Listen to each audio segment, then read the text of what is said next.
హైదరాబాద్లో ఇటువంటి ఏ మహానగరాల్లో చూసినా కూడా 5 స్టార్ సదుపాయాలతో కట్టిన చోట రెసిడెన్షియల్ ఫ్లాట్స్, 5 స్టార్ లాబీసు, 5 స్టార్ సదుపాయాలతో కట్టిన చోట కూడా కాస్ట్ పర్ ఎస్ఎఫ్టీ అయ్యే ఖర్చు కట్టడానికి 4,500 రూపాయలు మించదు.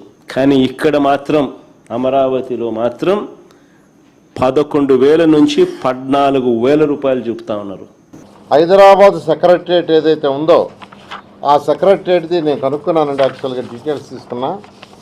వాళ్ళు ఫస్ట్లో 615 కోట్లతో టెండర్ ఇచ్చారు. 7 లక్షల చదరపు అడుగులకి 615 కోట్లతో టెండర్ ఇచ్చారు. తర్వాత 10,34,000 చదరపు అడుగులు కట్టారు. 10,34,000. దానికైనా మొత్తం ఖర్చు ఎంత అంటే దానికైనా ఖర్చు 1,432 కోట్లు. ఫస్ట్ టెండర్ ఇచ్చిందేమో 615 కోట్లకే.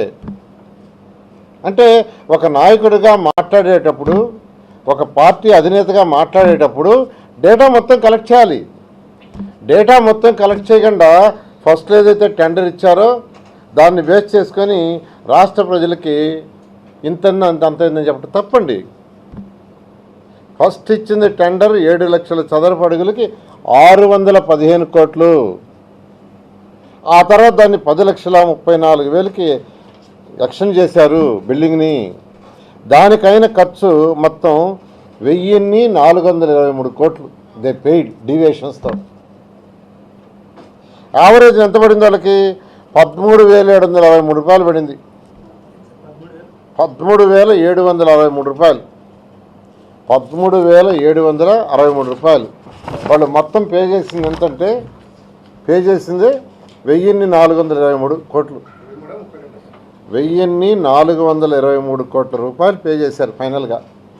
ఆ బిల్డింగ్ పూర్తవటానికి పే చేసింది 1,423 ఇంక్లూడింగ్ ఐటీ. ఆ బిల్డింగ్లో 13,763 రూపాయలు. మరోసారి చెప్తున్నాను, 13,763 రూపాయలు ఆ బిల్డింగ్ పూర్తి చేయడానికి తెలంగాణ ప్రభుత్వం పే చేసింది.